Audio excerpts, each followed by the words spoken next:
मैं दीपक सिंह। आज की वीडियो में हम बात करेंगे कि सेल्स और मार्केटिंग क्या होती है, सेल्स और मार्केटिंग में डिफरेंस क्या है। तो चलिए स्टार्ट करते हैं वीडियो।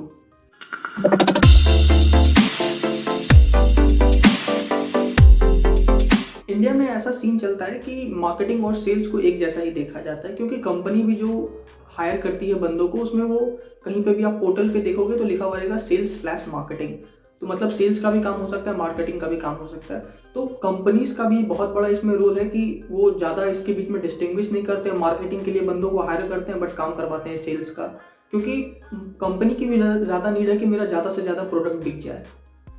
जो बन रही है, प्रोसेस हो रहा है, उस पर उनका ज़्यादा ध्यान से होता है कि कैसे कैसे से ज़्यादा मेरा प्रोडक्ट बिक जाए। जो छोटी कंपनीज होती हैं वो उतनी ब्रांडिंग पे ज़्यादा दिमाग नहीं लगाती कि बस मेरा प्रोडक्ट बिक जाना चाहिए।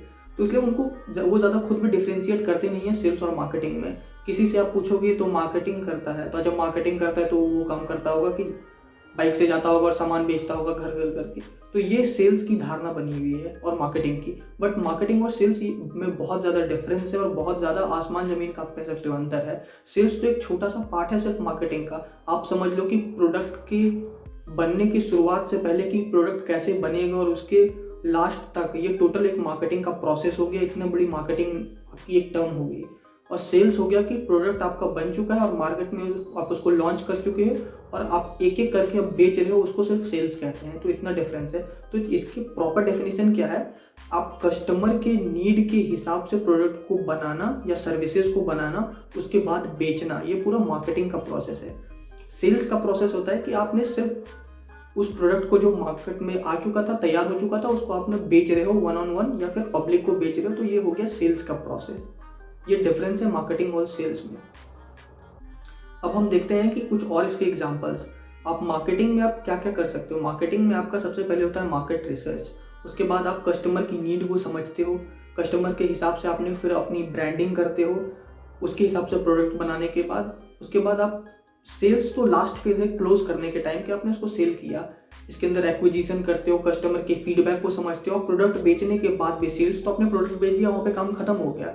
बट सेल्स करने के बाद कस्टमर को अगर उससे कुछ प्रॉब्लम आ रही है, वो आपको अगर कुछ फीडबैक दे रहे हैं, तो फीडबैक को समझना और उसके हिसाब से नेक्स्ट प्रोडक्ट आपका जो आएगा उसमें वो चेंजेस लाना। ये भी मार्केटिंग का पार्ट ही है कि फीडबैक आप सुन के उसको ज़्यादा बेटर तरीके से अगले में इम्प्लीमेंट करो या फिर कस्टमर सपोर्ट करना फिर से, ये मार्केटिंग का ही पार्ट है।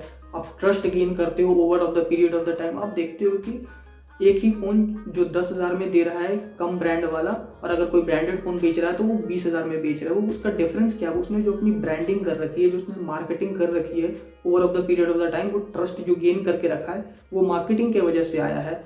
एक बार आपकी मार्केटिंग बहुत ज़्यादा बेटर हो जाएगी, सेल्स तो छोटा सा पार्ट हो गया, फिर सेल्स तो अपने आप हो जाएगा। अगर आपकी पहले से मार्केटिंग है तो आपको जाके बेचना भी नहीं पड़ेगा, कस्टमर खुद आके आपका चीज़ खरीदने लग जाता है। तो इसके एग्जाम्पल्स को हम समझते हैं मार्केटिंग और सेल्स में।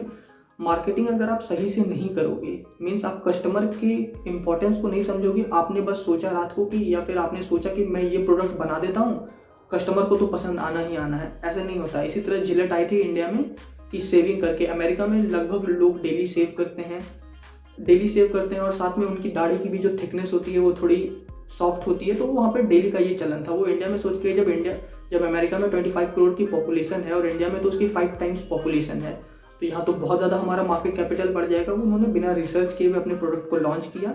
कुछ दिन के बाद यहाँ इंडिया में क्या है कि 3-4 दिन पे लोग सेव करते हैं और बहुत लोग सेव नहीं भी करते हैं जल्दी, और जाते भी हैं तो सैलून में कराते हैं, वो खुद से नहीं करते हैं। ऐसी थी, तो वो बिना रिसर्च किए हुआ है। तो स्टार्टिंग में जिलेट बहुत गंदी तरीके से फेल कर चुकी थी, बट बाद में धीरे धीरे उन्होंने जब देखा कि यहाँ पे नीड कुछ और है, उसके बाद नीड को समझा, उसके बाद न्यू प्रोडक्ट लाया, फिर जाके वो सक्सेस किया है। तो ये बहुत बड़ा प्रोसेस है मार्केटिंग का, उसके जस्ट एक पार्ट है सेल्स। तो इसके हमें समझना चाहिए और ये कन्फ्यूज़न ना रह जाए लोगों में कि मार्केटिंग का बंदा है, इससे मार्केटिंग की वैल्यू गिरती है।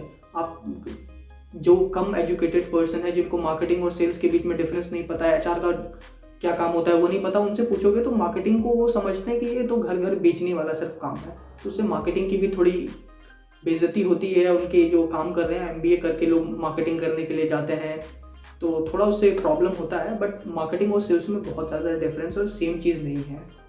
आज की वीडियो में इतना ही। अगर आपको ये वीडियो पसंद आई होगी तो लाइक, शेयर, सब्सक्राइब ज़रूर करें। Thank you.